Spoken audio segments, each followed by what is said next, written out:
Today, Precarious plays Metal Gear Rising. It would either encourage you to really lean on the stealth because your meter is empty and there isn't maybe...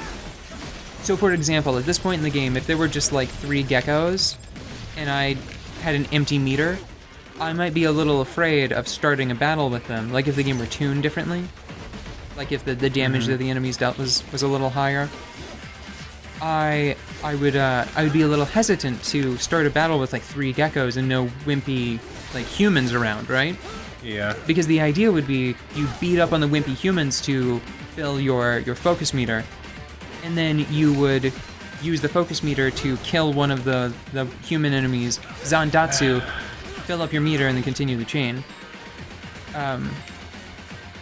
But it is interesting about the stealth, because in the last level, because I got the sense that the game was coming to a close, I actually tried to sneak through the level, and I did. So after they give you more of the items, like more of the sub-items, like the cardboard box and the holographic 3D decoy and stuff, it is possible to do some sneaking, but not, I think, in this zone specifically. I don't know if that door is locked or not. I think it would be surprising how much of this game you could actually sneak through. But even that, it's weird because the action is fine. They could have just been like, no, you're not gonna sneak around. This is an action game. This is platinum. This is fun. Do you want to sneak around kind of badly, or do you want to have fun?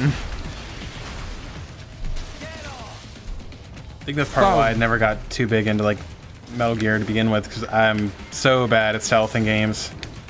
Like games like this where I can just beat my head against a wall and win. That's what I can do. Well, it's funny because I think of the ones that you listed, Metal Gear Solid 5 gives you like the tools and the speed and the level of control necessary to sneak through a game pretty... No, I don't want to say easily.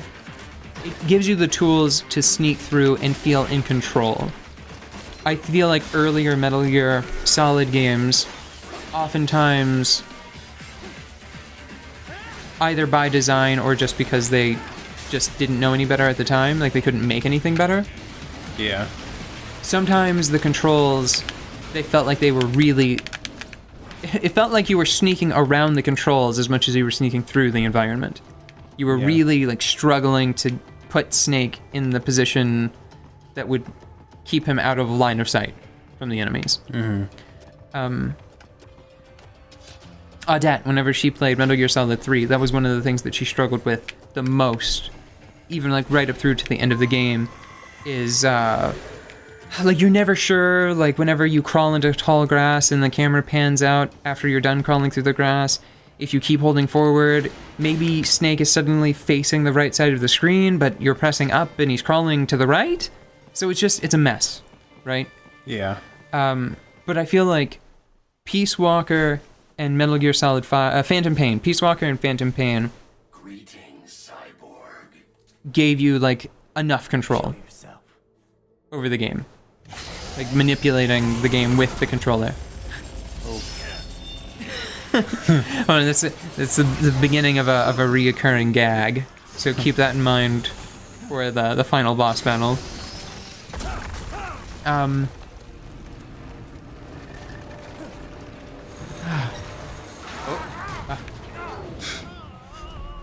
Yeah, I feel like he probably could have done that, you know?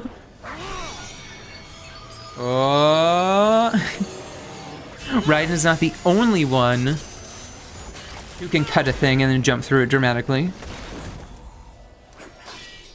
And you are. I am IF. See, after playing this game, I'm going to play Vanquish, because that's another one that I tried the demo for and didn't get into because it didn't seem as refined as Bayonetta. Yeah. Or even Wonderful 101. Wonderful 101? Yeah, Wonderful 101. I got that game for free because it's like when Nintendo was canceling the Nintendo Club or whatever they used to have.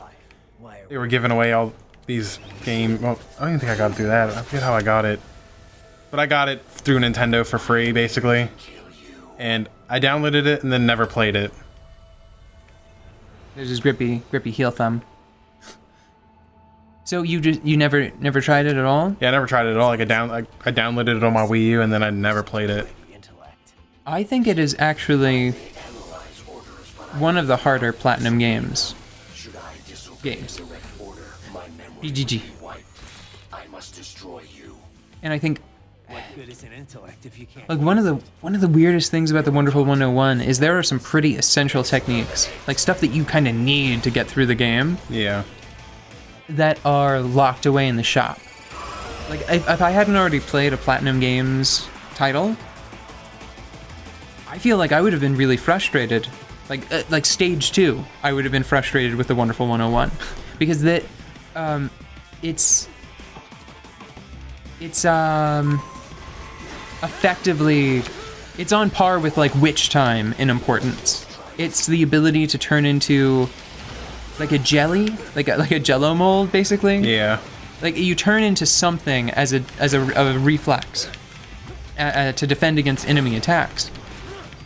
And if you go into, like, no joke, the second level without this power, enemies are going to be significantly harder than they really need to be.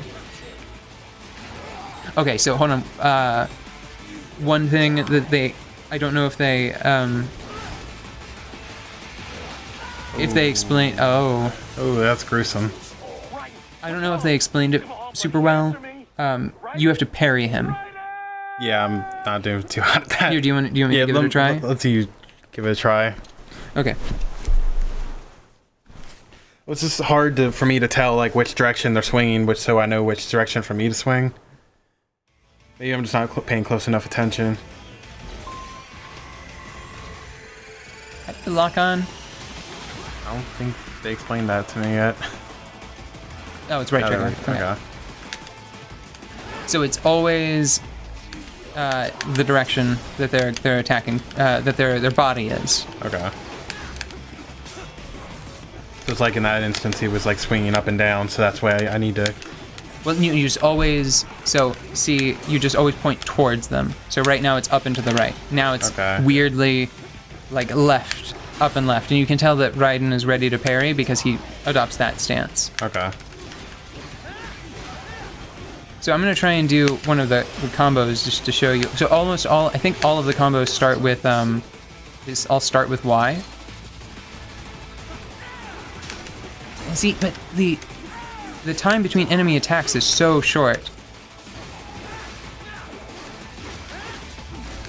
And they all follow a format. I'm pretty sure they all follow the same format of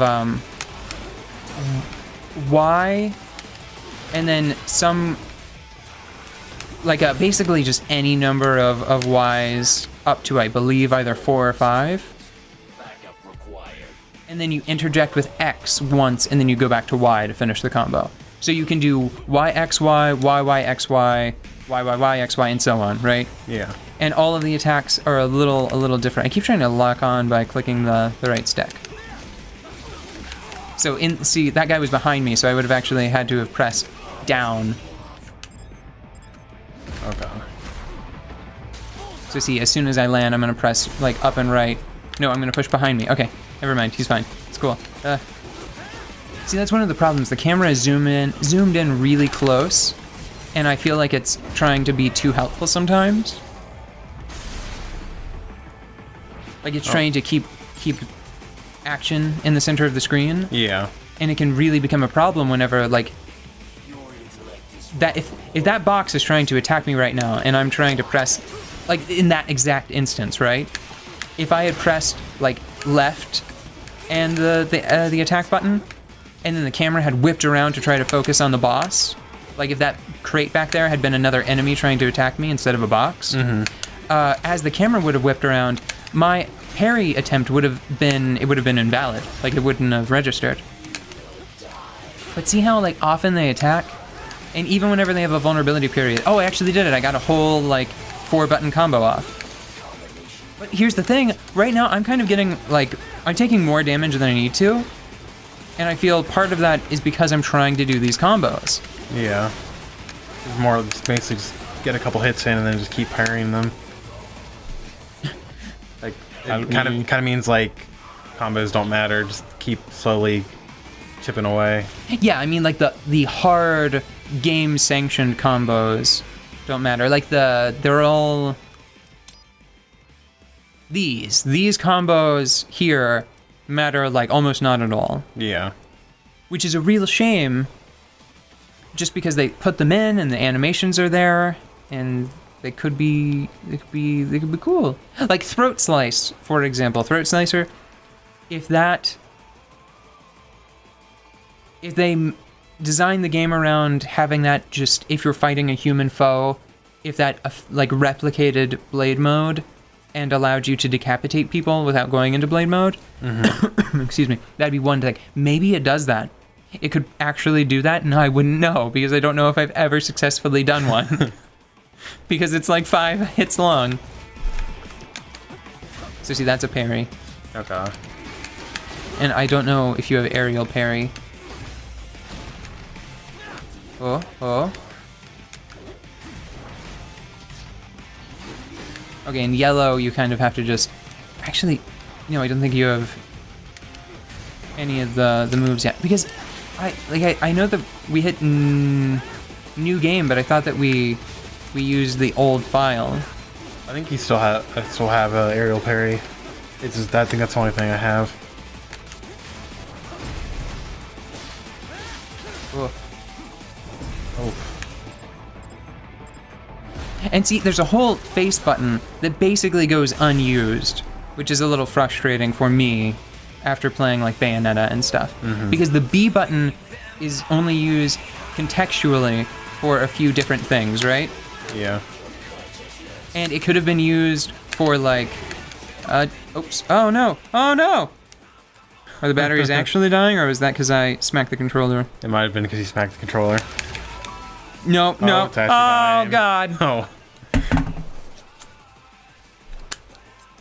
Stupid batteries.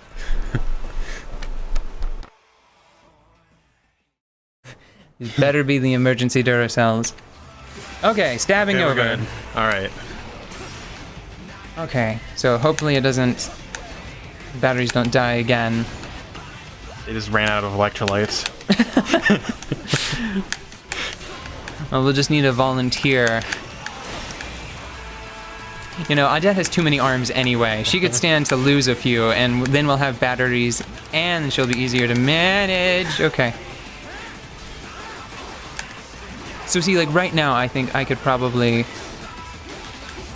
See, just like Bayonetta, where one of the most practical combos is just like the... I can't remember if it's kick, punch, kick, or punch, kick, punch. But it's a very basic, like, 3-hit combo. Yeah. And the most useful, like, game-defined combo is probably just the YXY. And I'm gonna try to go easy on him, if I can. Yeah. There we go. That's good enough.